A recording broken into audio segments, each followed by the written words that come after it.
How to delete your Klarna account.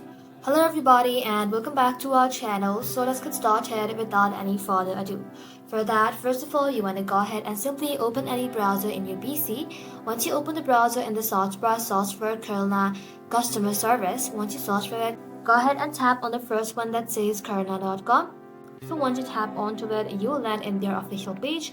Inside, your scroll below and then select your region. For example, let's go ahead and simply choose New Zealand for now. So once you choose it, you'll see the customer page. Here you have two options. Either sign in and chat directly with Klarna support, or click on Contact Us to find their phone number and support email.